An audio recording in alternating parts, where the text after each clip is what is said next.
لاپەڕە 112 ئەمڕۆ باسی گۆڕانەکانی مادداکەین. سەرەتا بە گۆڕانەکانی ئاو دەست پێەکەین. Lesson 1. How does water change? چۆن ئاو گۆڕانکاری بەسەریایە؟ سەرەتا وتمان ماددە 3 دۆخی هەیە. ڕاق، شل، gas. Matter has 3 stages: solid, liquid, and gas. ئاو نمونەی ئەو مادەیە کە ئەتوانێت لە هەر 3 دۆخەکەدا ببینرێت. کاتێ سەهۆڵ بێت ئاوەکە ڕاقە. Ice is solid. Ice is solid. Ice is solid. کاتێ لە شێوەی ئاوی شلا بێت ئاوەکە لە دۆخی شلیایە. Water is liquid. Water is liquid. Water is liquid. کاتێکی شەبێ بە هەڵم لە دۆخی گازایە. Water vapor is gas. Water vapor is gas. Water vapor is gas. بزانین ئەم گۆڕانانە چۆن و بەهۆی چیەوە ڕوئەیە. ڕاستیەکەی ئەم گۆڕانانە بەهۆی پلەی گەرمیەوە ڕوئەیە. یان بەرزکردنەوەی پلەی گەرمی یان دابەزینی پلەی گەرمی ئەبێتە هۆکاری ئەم گۆڕانانە. یەکەم جار باسیەوە کەین کاتێ پلەی گەرمی بەرز بکەینەوە و گەرمی بکەینەوە کام گۆڕانانە ڕوئەیە. ئەگەر هات و سەهۆڵێکمان هەبوو پلەی گەرمیەکەیمان بەرز کردەوە ئەوە سەهۆڵەکە چی لێیت؟ ئەبێت بە ئاو. بە ئینگلیزی بەم گۆڕانە لە ڕقەوە بۆ شل ئەوترێت fusion. The change from a solid to a liquid is called fusion. Fusion. Fusion. زۆر چاکە. ئەمە چۆن ڕوویە؟ بە زیادکردنی پلەی گەرمی. کەواتاڵێ by adding heat. کاتێک ئاوەکە کە لە دۆخی شلیایە پلەی گەرمیەکەی بەرز بێتەوە دۆخەکەی ئەگۆڕێ بۆ گاز. بەم گۆڕانە ئەوترێت evaporation. Change of state from liquid to gas is called evaporation. Evaporation. Evaporation. ئەمە چۆن بوو؟ How did this happen? By adding heat. بە زیادکردنی پلەی گەرمی. اینجا ئێستا با باسی ئەوەکەین کاتێک پلەی گەرمی کەم بکەینەوە چی ڕوئەیات؟ تۆزە لەمەو پێش باسی زیادکردنی پلەی گەرمیمان کرد کە سەهۆڵەکە لە ڕق بوو بە شل بوو بە گاز. From solid to liquid to gas. ئەتوانین ئەم گۆڕانە پێچەوانەکەینەوە؟ بەڵێ بێگومان. بە کەمکردنەوەی پلەی گەرمی taking away heat. کاتێ هەڵمی ئاو سارد بکەینەوە هەڵمی ئاوەکە چڕە بێتەوە و ئەبێت بە شل. واتە گۆڕانەکە لە گازەوە چوو بۆ شل.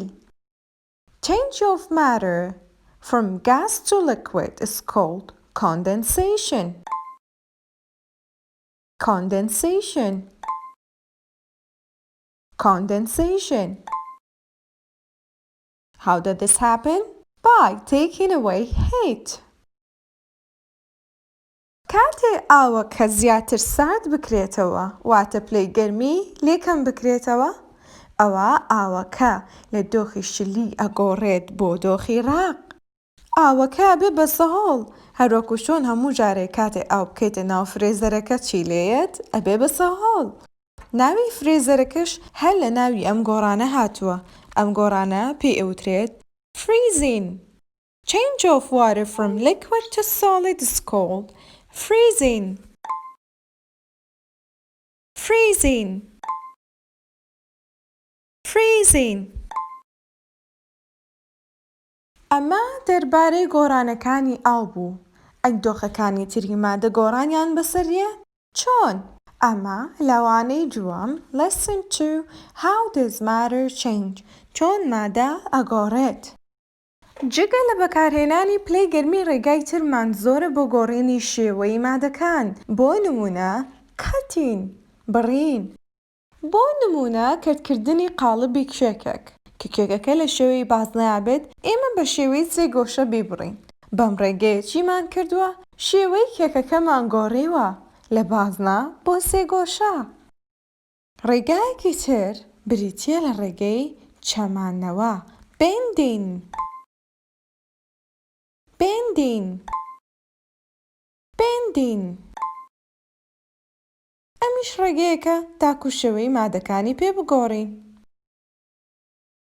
ڕێگایەکی تر بۆ گۆڕینی شێوە بریتیە لە تێکەڵکردنی شێوە جۆرا و جۆرەکان بە شێوە تێکەڵکراوەکانی شەوترێت mixture. mixture mixture What is mixture? Mixture is made of two or more things. زۆر چاکە چکە لەم ڕێگای تریش با باس بکەین. ئێمە زۆر جار خواردن کە لێ ئەنێین چی لێەکەین؟ شێوەکەی ئەگۆڕین. یان کاتێ لە سەیران دانیشین و بۆ ئەوەی کەشێکی ئارام و خۆش بۆ خۆمان دروست بکەین ئەچین دار ئەسووتێنین. ئەوە ئێمە چیمان کردووە؟ شێوەی دارەکەمان گۆڕیوە. بۆ خەڵووس ئەمانە هەمووی چییە؟ گۆڕانە لە شێوەی مادەیە. ئەم هەموو گۆڕانەی کە باسمان کرد ئەگەر گۆڕانەکە بە جۆرێک بێت کە مادەکە نەگەڕێتەوە سەر شێوەی سەرەتاییەکەی پێوترێت chemical change. chemical change chemical change کاتە ئەو گۆڕانەی کە مادە ناتوانێت وەکو شێوەی سەرەتاییەکەی لێبێتەوە پێوترێت چی؟ chemical change وەکو لێنانی خواردنەکە و سووتانی دارەکە. بەڵام ئەگەر هاتوو شێوەکەی گەڕایەوە سەر شێوەی پێشووی یاخود مادەکە نەگۆڕا و هەمان مادە بوو ئەوە پێوترێت physical change. physical change physical change وەکو بڕینی کێکەکە و گەرمکردن و ساردکردنەوەی ئاوەکە. لێرەیە کۆتایی بەوانەکەیت پرسیارەکانی ناو کتێبەکەت شیکار بکە و لە کۆمنتا بۆمان دابنێ. بە هیوای ڕۆژێکی خۆش بۆ هەمووتان. کاتێکی خۆش.